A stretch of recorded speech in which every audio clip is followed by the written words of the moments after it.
మీరు సత్యసాయిబాబా వారిని కలిశారు కదా, సత్యసాయిబాబా గారిని కలిశారు. ఆయన దేవుడని కొంతమంది నమ్ముతారు, కొంతమంది దేవుడు కాదు అంటారు. సో మీరు కలిసినప్పుడు మీకేమనిపించింది, మీతో అన్న మాట ఏమిటి ఆయన?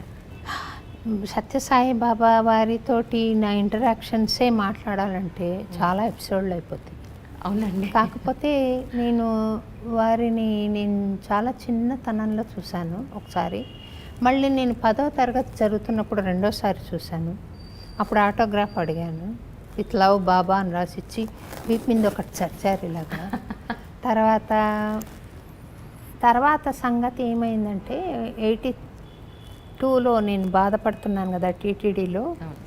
అప్పుడు మా నాన్నగారు, మా రమక్క, మా అక్కయ్య, ఇది తర్వాత మా గీత, మా చెల్లెలు, మా రమక్క పిల్లలు ఇద్దరిని తీసుకుని మన పుట్టపర్తికి వెళ్ళారు. మా రమక్క ఎందుకు వెళ్ళింది, వాళ్ళిద్దరి పిల్లలకి అడ్మిషన్స్ కోసం వెళ్ళి స్కూల్లో. మా గీత ఎందుకు వెళ్ళింది, సివిల్ సర్వీసెస్ రాస్తున్నాను, బ్లెస్సింగ్స్ తీసుకుందామని వెళ్ళింది. 3rd డేనో 4th డేనో స్వామి ఇంటర్వ్యూ ఇచ్చారట.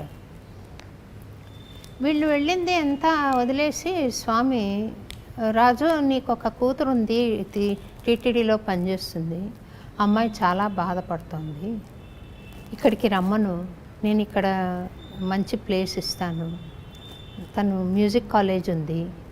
తర్వాత అంటే స్వామి ఆ పిల్ల ఇట్లా రికార్డింగ్స్ అట్లా అంతా ఇష్టపడుతుంది, అట్లా చేసుకుంటాను స్వామి అంటే, నేను స్టూడియో పెడతానని చెప్పు అన్నాడు.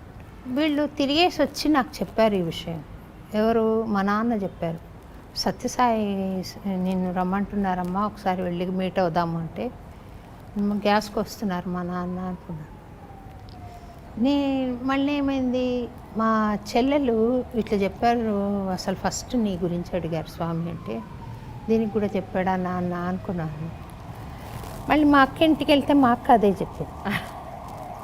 సరే ఉండొచ్చు అనిపించింది. కానీ నాకు అప్పట్లో ఆయన గొప్పవాడు, అవతార పురుషుడో కాదో నాకు తెలియదు, భగవంతుడో కాదో తెలియదు, కానీ ఆయన మహానుభావుడు. కానీ అక్కడికి వెళ్తే అన్నీ సాయిబాబా పాటలు పాడమంటాడు. నేను ఇప్పుడు అన్నమాచార్య కీర్తనలు పాడతాను. నేను వెళ్ళను అనుకున్నా అప్పట్లో. 82లో 83కి హైదరాబాద్ వచ్చేసాను. మా నాన్న ఒకరోజు ఆఫీస్కి వచ్చి, నీకు 2 చెల్లెళ్ళు ఉన్నారు, వాళ్ళ పెళ్ళిళ్ళు చేయాలి, నువ్వు పెళ్లి చేసుకో ఫస్ట్, అదిగో ఫలానా ఉన్నాడు చెప్పారు ఆయన. చెప్తే నాకు దిగులైపోయింది. ఏంట్రబ్బా పెళ్ళంటే, నేను అప్పట్లో నాకున్న ఆలోచన పరిధిలో ఒక అడ్డంకు, సాధనకు ఒక అవరోధం. నేను అన్నమాచార్య కీర్తనలు ప్రచారం చేయాలనుకుంటున్నాను, ఎలా ఉంటాడో వచ్చిన మనిషి అనే ఒక దిగులు ఉండేది. సరే వెంకటేశ్వర స్వామి పలకట్ల, పుట్టపర్తికి వెళ్ళి ఆయన అడుగుదాం, మనిషి రూపంలో ఉన్నాడు కదా, ఆయన చెప్తాడేమో అని థాట్ వచ్చిందే. తడవగా ఇంటికి వెళ్ళిపోయి మా వదిన తీసుకొని బయలుదేరి, మా వదిన కూతురు చాలా చిన్నది ఉంది, 2 ఏళ్ళది, తను తీసుకొని బయలుదేరి వెళ్ళిపోయారు. రోజుకు పొద్దున సాయంత్రం పాటలు రాస్తున్న స్వామి మీద. అంటే నా భావాలు ఏమొస్తే అవే పాటలు. రోజు వస్తారు, ఇలా వెళ్ళిపోతారు ఏమి పలకకుండా.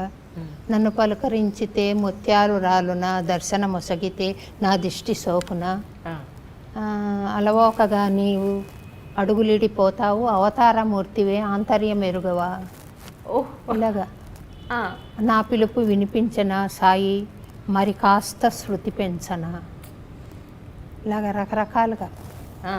రోజు మార్నింగ్ దర్శనం కూర్చున్నప్పుడు ఒక పాట, సాయంత్రం కూర్చున్నప్పుడు ఒక పాట ఇస్తున్నాను అన్నమాట. ఆయన చిన్న స్మైల్తో తీసుకునేవాళ్ళు. నేను 4th రోలో ఉన్నా, 3rd రోలో ఉన్నా అందించేదాన్ని, చిన్న స్మైల్తో తీసుకునేవాళ్ళు. 4th డే అనుకుంటా మా అన్నయ్య వచ్చేసాడు బెంగళూరు నుండి, రా ఇంకా పోదామని. ఒక్క ఛాన్స్ మళ్ళీ మధ్యాహ్నం కూర్చొని వచ్చేస్తాను, మళ్ళీ మధ్యాహ్నం వెళ్ళి. అప్పుడు స్వామి ఇట్లా రౌండ్ వేసుకొని వెళ్ళి మళ్ళీ 1.5 రౌండ్ చేసి వచ్చి కాసేపు ఇట్లా చూసి స్మైల్ చేస్తున్నమాట. 30 సెకండ్స్ ఏమో అలాగే చూశారు. స్వామి నేను పిలుస్తారు, స్వామి నేను పిలుస్తారు అంటుంది మా వదిన. నేను కూడా అనుకున్నా పిలుస్తారేమో, ఇంకా లేచిపోదాము స్వామి దగ్గరికి ఇంటర్వ్యూ చేద్దాం. ఆయన ఏం పిలవన్నారు, వెనక్కి వెళ్ళిపోయారు. అయ్యో.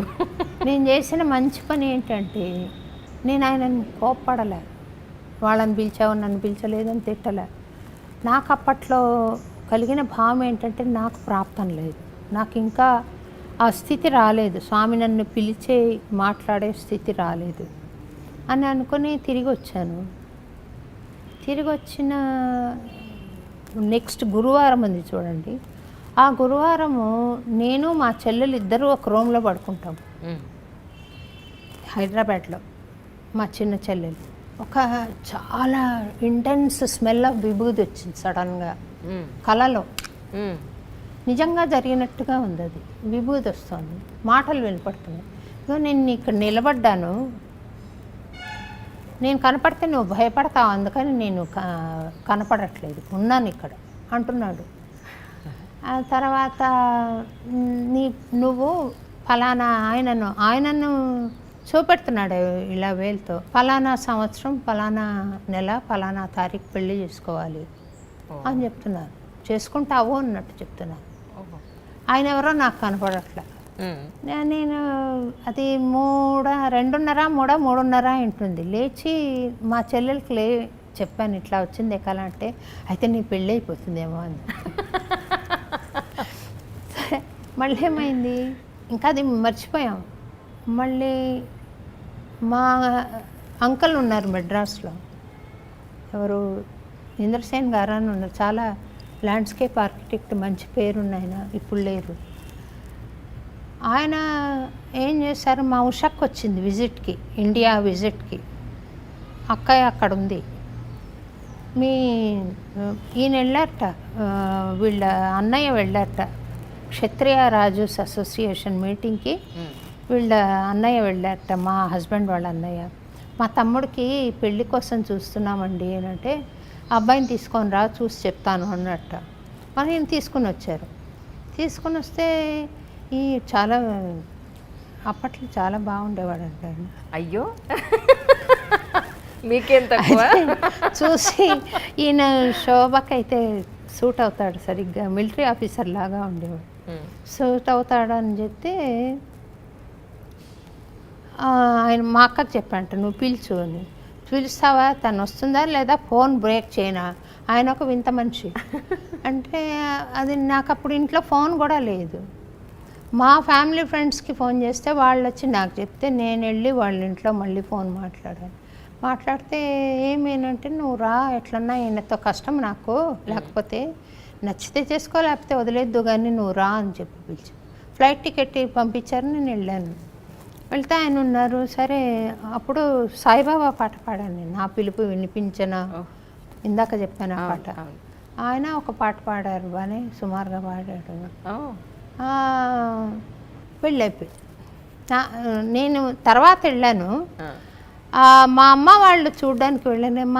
మా అంకుల్ అడుగుతున్నాడు, నీకు నచ్చాడా, నీకు సరే అని చెప్పనా అంటుంటే, ఏంటో నాకు ఎట్లబ్బా ఈయన ప్రచారం స్వామికి మాట ఇచ్చా, అది మొత్తం బుర్రంతా ఆవరించుకునింది, ఎట్లా చేయడమా అన్నట్టు ఉన్నాను అనమాట. మా అంకుల్ పైపెచ్చి నన్ను భయపెట్టాడు, నువ్వు అన్నమాచార్య గిన్నమాచార్య అని మాట్లాడావు ఆయనతో, నీ కాళ్ళు విరగొడతా అని బెదిరించాడు. అంటే అంతకుముందు ఒక ఆయన వాళ్ళ ఇంట్లోనే చూశాను. చూస్తే ఏమైందంటే అట్లాగే చెప్పాడు ఇన్స్ట్రక్షన్స్ నాకు. నేనేం అట్లా మోసం చేసి ఎట్లా చేసుకుంటాను అని చెప్పి, నా దేవుడి దయ కొద్ది ఏమైందంటే, ఆ అబ్బాయి శోభతో నేను ఒక 15 minutes మాట్లాడచ్చా అని అడిగాడు. ఆ మాటల్లో ఏమన్నాడంటే, నేను ఇట్లా జర్నలిజంలో ఉన్నాను, నేను మంచి పేరు తెచ్చుకోవాలనుకుంటున్నాను, నాకు కోఆపరేట్ చేసే భార్య కావాలి అని ఎక్స్పెక్ట్ చేస్తున్నానని తన ఆస్పిరేషన్స్ చెప్పాడు నాకు. రైట్. నేను ఇంకా నాకు సందు దొరికిందని నేను చెప్పేస్తాను, నేను అన్నమాచార్య ప్రచారం చేయాలనుకుంటున్నాను, నాకు అది మెయిన్, నాకు కోఆపరేట్ చేసేవాళ్ళు ఎవరైనా వస్తారా అని నేను చూసుకుంటున్నాను అని చెప్పేశాను. అంటే నాకు ఇది చాలా యాంబిషన్గా ఉంది అని తను చెప్పాడు. కానీ నేను ఈ మాట చెప్పానని మా అంకుల్తో చెప్పొద్దు. అమ్మా అప్పట్లోనే మీరు అలా అన్నారా? ఇప్పుడు సినిమాల్లో చూపిస్తున్నారు, అంతే పెద్ద తేడా ఏం లేదు. చెప్పాను, పాపం అలా కాపాడాడు నన్ను, చెప్పలేదు. నేను ఇట్లా జర్నలిజంలో చాలా అంబిషియస్గా ఉన్నాను, ఏదో చెప్పుకున్నాడు మా అంకుల్కి. నేను తర్వాత నేను సంతోషపడ్డాను దేవుడా అని. మళ్ళీ రెండోది ఇది, ఈయనకు మాట్లాడే అవకాశం రాలే. పైపచ్చి ఏం చేశాను, శ్రీపెరుంబుడూరుకి వెళ్తావా, కారు ఇస్తాను, ఆ అబ్బాయితో కలిసి వెళ్తావా అని అడిగాడు. అట్లా వెళ్ళడం ఇష్టం లేదు నాకు. ఇక్కడ ఏదన్నా మాట్లాడే అవకాశం వస్తే చెప్పేద్దామని ఉన్నాను, నాకు రాలేదు. కానీ ఏం చేశాను, నా క్యాసెట్ మట్టుకు ఇచ్చాను తనకు. నేను అన్నమాచార్య కీర్తనలు పాడిన ఫస్ట్ క్యాసెట్ ఉంది, అది వాళ్ళది కొండల్లో నెలకొని అది ఇచ్చాను. అంటే ఇట్లా పాడుతుంది ఏంటన్నా తెలుస్తుంది కదా. సరే, ఇది జరిగే పూర్వం ఏమైందంటే మా అమ్మ వాళ్ళు వెళ్ళారు ఫస్ట్. వెళితే వాళ్ళు డేటు టైం ఫిక్స్ చేసుకుని ఏకంగా వచ్చారు. నన్ను కనీసం తన డేట్ అడగాలి, నీకు కన్వీనియంటా ఇది కాదా అని కూడా మా అమ్మ నాన్నతో అసలు వాళ్ళు ఒక రకం పాపం వచ్చారు. వచ్చి డేట్ అనౌన్స్ చేస్తే మా చెల్లెలు ఆశ్చర్యపోయింది. ఇది నువ్వు చెప్పావు, నీకు కల వచ్చింది February 19th 84లో అయిందండి నా పెళ్ళి. అదే డేటు నాకు కళలో వచ్చిన డేటే వాళ్ళు ఫిక్స్ చేసుకుని వచ్చారు. సరే, నాకే ఇబ్బందులు లేవు కాబట్టి సరే చేసుకున్నానమ్మా అప్పట్లో. ఇట్లా స్వామి నేను మనసులో ఏమన్నా అనుకుంటే ఇలా భావించిన విషయాలు ఇలా ఇంటర్వ్యూలో చెప్పేసేవాడిని. ఎలా తెలుస్తుంది ఆయనకు? నేను దేవుడు అని నమ్మను, సరే ఎలా తెలుస్తుంది? తర్వాత ఫస్ట్ టైం ఆయన నన్ను ఇంటర్వ్యూకి పిలిచినప్పుడు మా ఆయనకు చెప్పాడు, మొండి పట్టుదల, ఆషామాషిగా అంటే తమాషాగా అయితే చేయదు ఈ ప్రచారాన్ని, మనసు పెట్టి చేస్తా ఉంది, నువ్వు కొంచెం కోఆపరేట్ చేస్తుడు ఎంత బాగా చేస్తుందో అని మా ఆయనకు చెప్పాడు. అప్పుడు అంత కోఆపరేట్ చేసేవారు కాదు మా ఆయన అప్పట్లో, స్టార్టింగ్లో.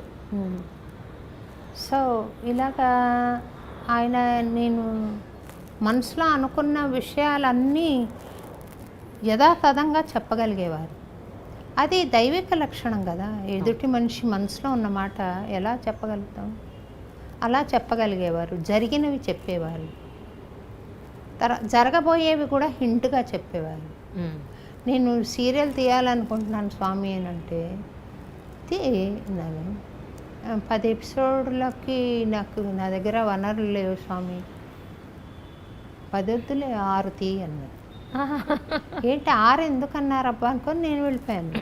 తీరా చూస్తే నా కమిషన్డ్ సీరియల్ దూరదర్శన్ది ఎవరు అట్లా తెచ్చుకొని ఉండరు, ఇట్లా వాకిన్ అయ్యి ఆర్డర్ తీసుకొచ్చాను.